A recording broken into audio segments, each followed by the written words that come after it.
Carbon fiber is an engineer's dream. Lightweight, yet incredibly strong. It's a string with thousands of parallel filaments. Multiple strings can be twisted into yarns, woven into fabrics, or molded with resin to produce materials called carbon fiber composites. Carbon fiber is 5 times stronger than steel, yet less than half the weight. To make it, they take a plastic fiber composed of thousands of filaments, far thinner than human hair. They then chemically alter it to form a perfect chain of carbon atoms for the final product. This mammoth machine lines up dozens of those fibers, which then travel through an oxidation oven for a couple of minutes. The oven temperature, about 480 degrees Fahrenheit, prompts the fibers to pick up oxygen molecules from the air. This rearranges the fiber's atomic structure, rendering them resistant to high heat. As the fibers oxidize, they change color to eventually turn black. They're now primed for the next process, carbonization. Furnaces heat the fibers in an oxygen-free gas mixture.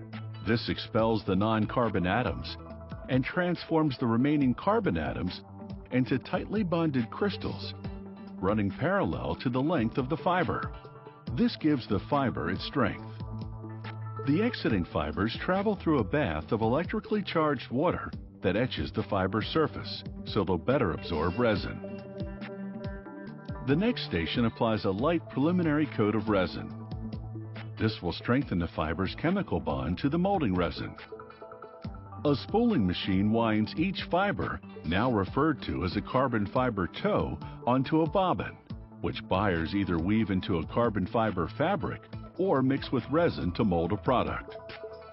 Another form of carbon fiber is pre-preg, sheets of resin-impregnated carbon fiber ready for molding. It's like ready-to-bake cake mix. The resin is a formula of epoxy and various powdered hardeners and accelerators.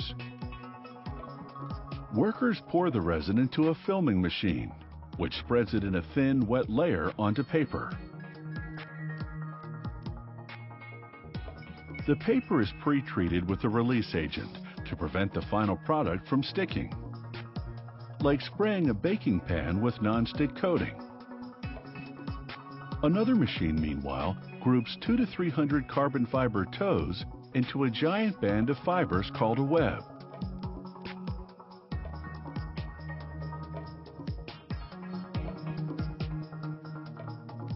The width and thickness of the web determines the width and thickness of the pre-preg sheet. Workers mount 2 rolls of resin-coated paper onto the resin impregnation machine.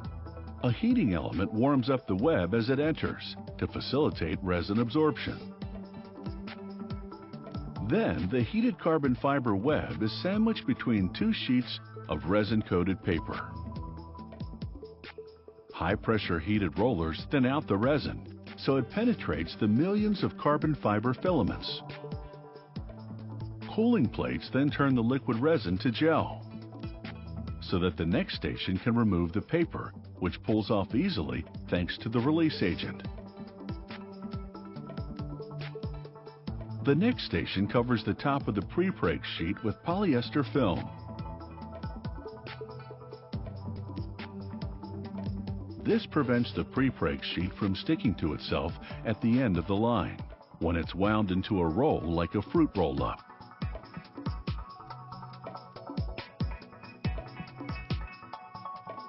In the factory's lab, technicians run quality control tests on pre-preg samples. First, they weigh the sample. Then they wash off the resin with chemicals and weigh the sample again. This verifies whether the ratio of carbon fiber to resin is correct. The lab also analyzes samples of composite, carbon fiber reinforced resin. In this tensile strength test, the computer measures how much strain the sample withstands before breaking. Such testing ensures the carbon fiber delivers optimum strength, durability, and heat resistance, whether it's used to make an auto part, a wind turbine blade, or a golf club.